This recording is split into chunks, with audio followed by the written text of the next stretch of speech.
Você entrou com uma reclamação trabalhista para o seu cliente, estando pelo reclamante, chega no escritório, é intimado da sentença, você vai lá no final no dispositivo e lê julgados improcedentes todos os pedidos. E agora, o que você faz estando pelo reclamante?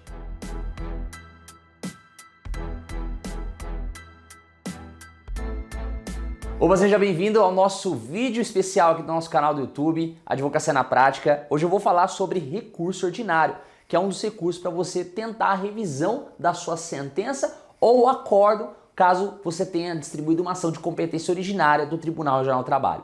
Esse canal ele é dedicado a uma advocacia prática, onde eu ensino realmente aquilo que acontece no dia a dia da advocacia trabalhista e previdenciária. Então bora para o nosso conteúdo, que tem bastante conteúdo para passar para vocês hoje. Hoje eu vou explicar para vocês como é a estrutura de um recurso ordinário. Quando você tem uma sentença que não é favorável ao seu cliente, seja ela parcial ou totalmente improcedente ou procedente, dependendo de que lado você está, o recurso cabível contra essa decisão, contra a sentença, é o recurso ordinário. Nós temos o recurso ordinário destinado ao TST quando você vai recorrer de uma decisão, de um processo, de um acórdão cuja competência originária do Tribunal Regional do Trabalho, por exemplo, um mandado de segurança, ou um dissídio coletivo, ou uma ação rescisória.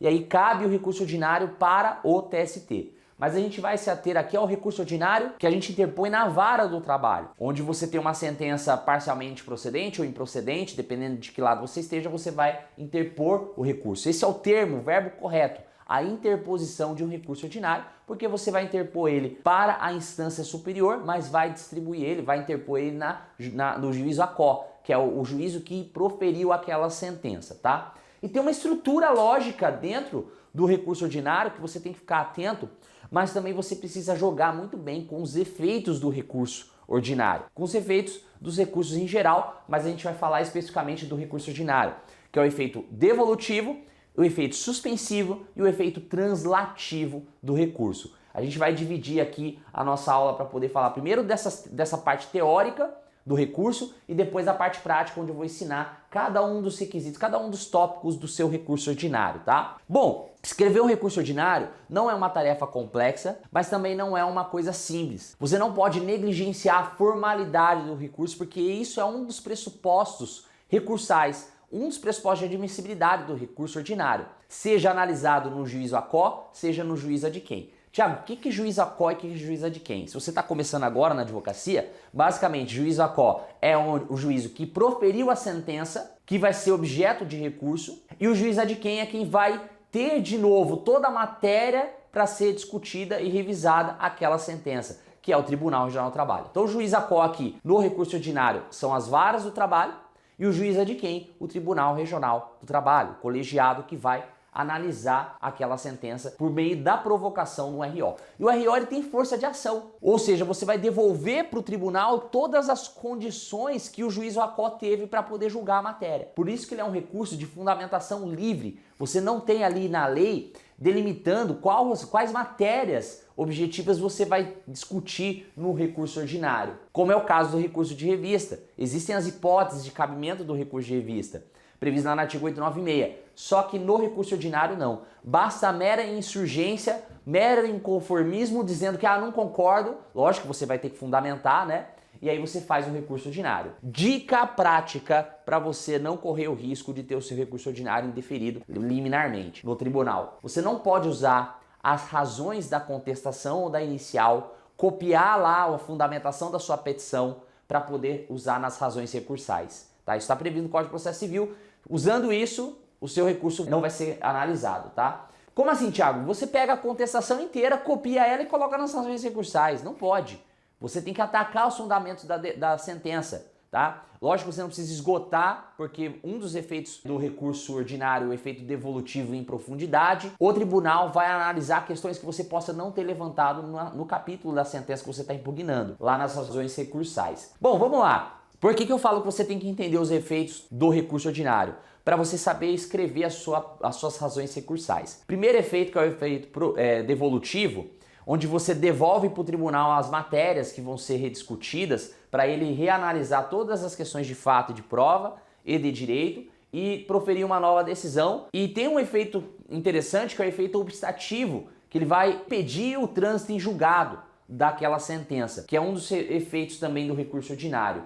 Então, enquanto você tem a possibilidade de recurso, enquanto você está dentro do prazo recursal, você tem uma linha direta para revisar aquela sentença que você teve no primeiro grau. E esse efeito é o efeito obstativo. Interpus o recurso, ele impede a coisa julgada, ele impede o trânsito em julgado. E aí o efeito devolutivo, a gente vai dividir ele em extensão, que é o efeito devolutivo horizontal, ou profundidade, que é o vertical. Em extensão, o que é isso na prática, Thiago? O recurso ordinário, você pode discutir todos os capítulos da sentença que foram desfavoráveis ao seu cliente, que dali surge interesse recursal, ou apenas alguns capítulos. Por exemplo, você fez uma reclamação trabalhista que você está pedindo horas extras, intervalo intra-jornada, dano moral e equiparação salarial. E aí, de repente, o juiz julga improcedente todos os pedidos. Mas você vê que a possibilidade de reforma somente de 2 pedidos, que é de jornada, de intra-jornada e de horas extras. Os outros 2 capítulos você não vai discutir, você vai deixar a coisa julgada abarcar esses 2 capítulos, que seria o dano moral e a equiparação salarial. Porque às vezes não ficou bem provado, às vezes você não trouxe prova, não produziu prova na audiência. E quando você vai analisar a viabilidade do recurso ordinário, você tem que analisar o que você produziu de prova. Por quê? Você não vai poder rediscutir produção de novas provas no recurso ordinário, salvo aquelas questões de prova nova superveniente à sentença e tudo mais. Agora, se você, por exemplo, tinha uma testemunha para trazer nos autos, essa testemunha falhou com você, ela faltou na audiência, não foi, você não conseguiu produzir essa prova, e aquele pedido depende intimamente daquela prova, fica difícil você discutir isso no Tribunal Regional do Trabalho, por meio do recurso ordinário, porque você não produziu essa prova. Agora, se você tem outras provas nos autos que poderia convencer o juízo daquele direito, aí você rediscute. Agora, se não tem, deixa esse capítulo de lado. E aí, o tribunal ele só vai analisar, dentro desse efeito devolutivo em extensão, aquilo que você realmente impugnou, aquilo que realmente você está recorrendo. Então, se você recorreu das horas extras e do intrajornada, no nosso exemplo, mas não recorreu do dano moral nem da equiparação, esquece, o tribunal não vai analisar isso. Agora, existe o efeito devolutivo vertical em profundidade, onde você vai discutir ali com o tribunal todas as teses que levam à procedência daquele pedido ou improcedência se você tiver pela reclamada. Vou dar um exemplo. O juiz, ele analisou a insalubridade com base em prova emprestada, desconsiderou o laudo pericial e com prova emprestada ou com o laudo do assistente técnico, o juiz deferiu a insalubridade. Você está pela reclamada. Você alega, não, tribunal, não é só isso. Além do laudo pericial ter sido improcedente, ter não constituído a insalubridade, eu tenho prova de entrega de EPI, eu tenho prova de PPRA, meu PPRA mostra que não tem nenhuma outra situação de insalubridade lá. E aí a sentença de primeiro grau deu procedência à insalubridade só com base no laudo do assistente técnico ou prova emprestada, mas não considerou as outras provas trazidas pela defesa. E aí no tribunal você vai devolver para o tribunal dizendo, olha, além do laudo pericial ter sido conclusivo por não ter a insalubridade, eu tenho prova A, B, C, D, E. Tribunal se manifeste sobre isso também. Por isso, do efeito devolutivo vertical em profundidade, onde o tribunal vai, se você fazer essa provocação também, analisar outros pontos que a sentença não analisou, tá bom? Beleza? Deu para entender aqui? E o efeito translativo é quando o tribunal também vai fazer análise de matérias de ordem pública, como por exemplo, nulidade de citação, às vezes não arguido pela parte no recurso ordinário. Então o tribunal também vai fazer essa análise no efeito translativo de matérias, questões de ordem pública que não foram suscitadas pelas partes. Beleza? Sabendo desses 3 efeitos, vamos para a peça. Vamos para a estrutura do recurso ordinário. A fundamentação do recurso ordinário está no artigo 895, e aí você vai colocar lá, inciso 1 ou 2. Inciso 1 é quanto a decisões de primeiro grau, sentenças, então cabe recurso ordinário. O prazo é de 8 dias úteis para você fazer o recurso ordinário e dependendo de quem você está representando, se você tiver pela reclamada, você tem que fazer o preparo e mencionar o preparo na peça de interposição, tá? Ou até mesmo na peça de razões recursais, quando você falar dos pressupostos de admissibilidade, sendo o preparo um deles, que são as custas recursais, que é aquele percentual sobre o valor da condenação, e o depósito recursal, que é atualizado ano a ano e está lá no site do TST, beleza? Bom, vamos lá. A peça de interposição, você vai abrir o Word e vai começar com o endereçamento da ação. O endereçamento é a vara de origem que deu aquela sentença que você vai recorrer, tá? Então você vai interpor o RO, a vara de origem que pronunciou aquela sentença. Então, basicamente, a peça de interposição é como se você estivesse dirigindo ao juiz onde corre o seu processo originalmente. A qualificação, uma qualificação resumida. Não precisa você colocar todos os dados das partes de novo. Colocar lá CPF, RG, até porque elas já estão qualificadas nos autos. Então você vai colocar a qualificação resumida. Lembrando que o RO você vai interpor na vara de origem, ou seja, você vai lá em anexar petições e vai juntar lá a peça como se você estivesse protocolando mesmo no próprio processo. E é isso, você está protocolando, interpondo o seu recurso ordinário nos próprios autos do juízo ACO, na vara do trabalho que pronunciou aquela sentença.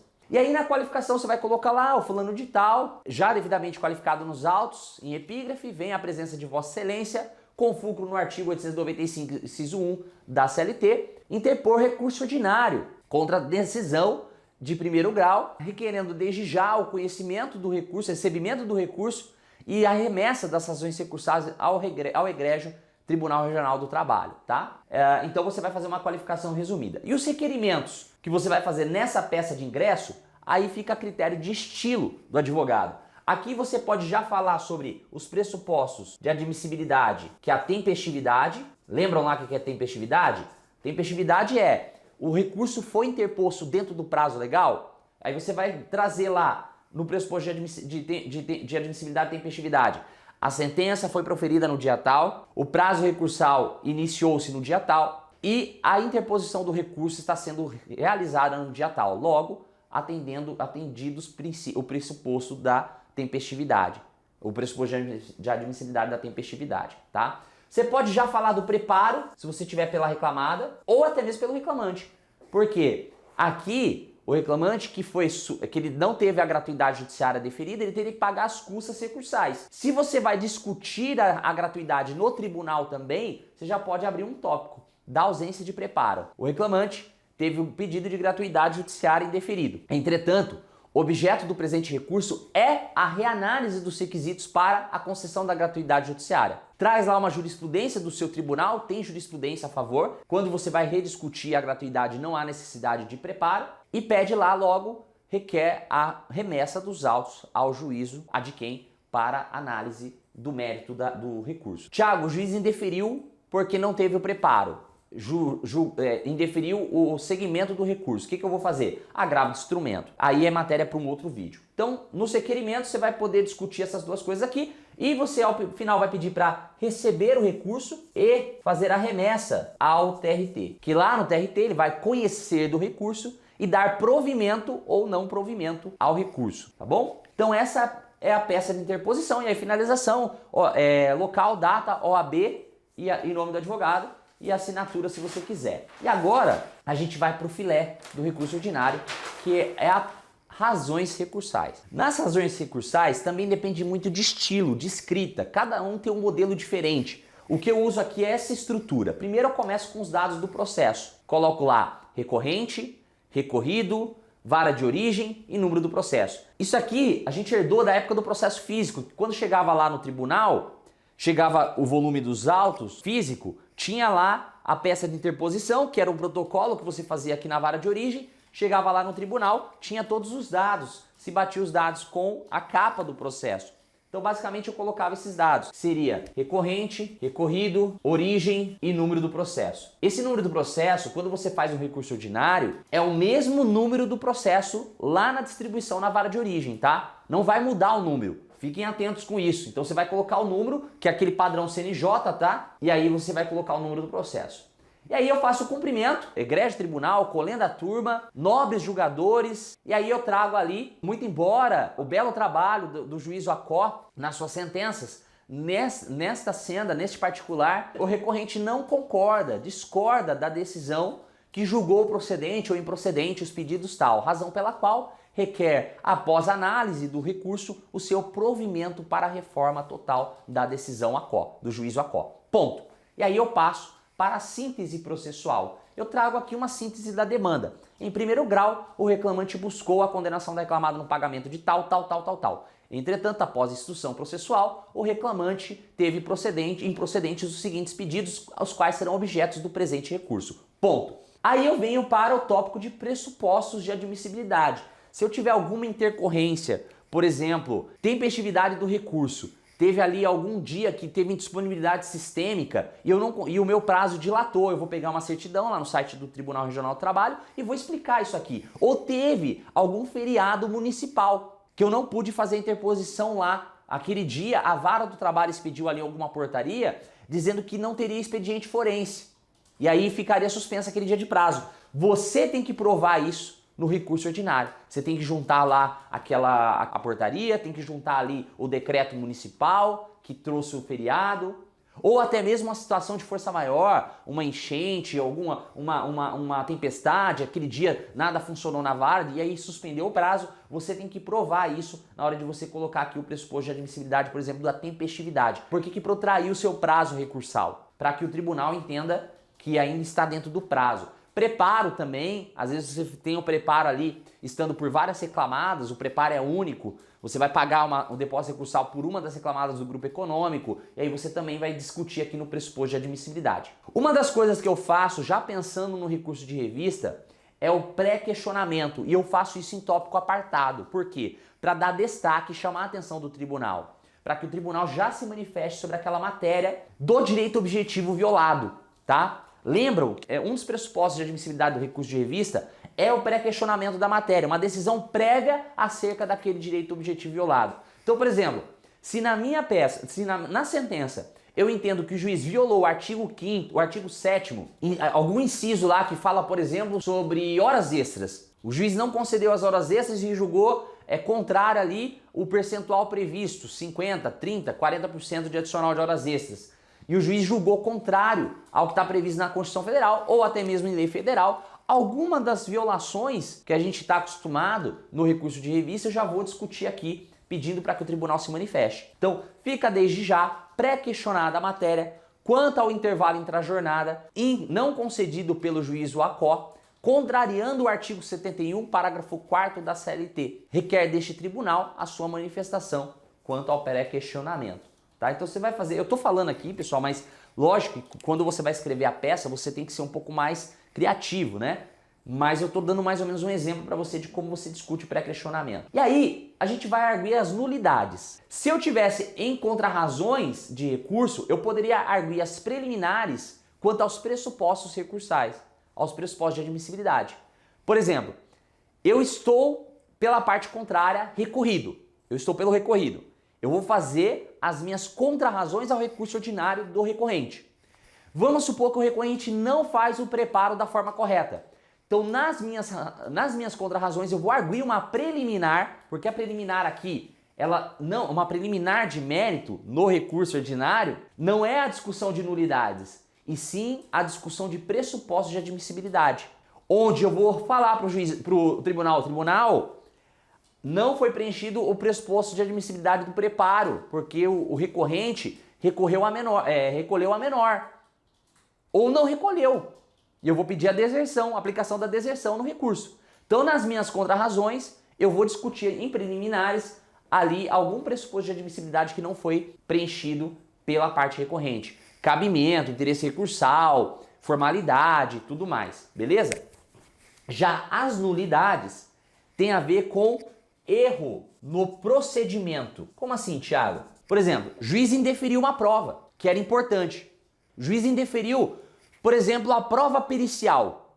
O juiz entendeu que não haveria necessidade da prova pericial e julgou improcedente o pedido de insalubridade ou periculosidade, contrariando o artigo 195 da CLT. Aqui a decisão, ela já pode até ser pré-questionada, porque está contrariando uma premissa de lei federal, que é a CLT, lei infraconstitucional.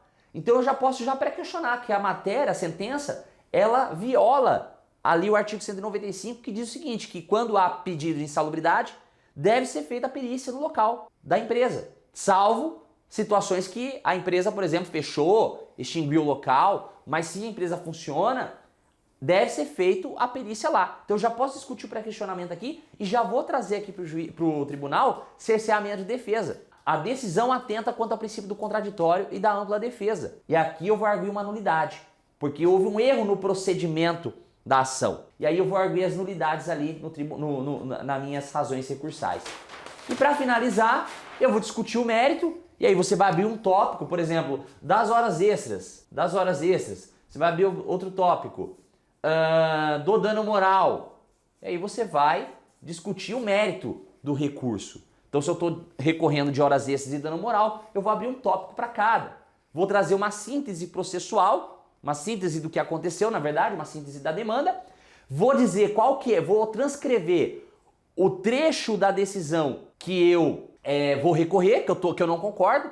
Por exemplo, o juiz julgou as horas extras improcedente porque entendeu que o reclamante confessou. E aí eu vou trazer lá no trecho da decisão, da sentença, que o juiz alega que houve a confissão do reclamante. Vou colar ele no corpo, no bojo da peça, e vou dizer por que eu não concordo. Não houve confissão, porque o reclamante trouxe ali um detalhe, XYZ, mas a prova dos autos, coligida dos autos, traz a prova de que ele fazia hora extra, seja por meio de uma prova documental, até porque se for testemunho, o juiz não vai autorizar a produção, porque se o reclamante confessa que não fazia hora extra, ou que a empresa pagava, o juiz nem vai para a instrução, ele nem vai ouvir testemunha, porque houve uma confissão do reclamante aqui. Mas aí você vai discutir também lá no cerceamento, né, de defesa, na nulidade, que o juiz indeferiu a prova testemunhal, tá? E aí a conclusão, onde você vai pedir o conhecimento do recurso e no mérito, aí se tiver alguma preliminar, você vai pedir conhecimento para acolher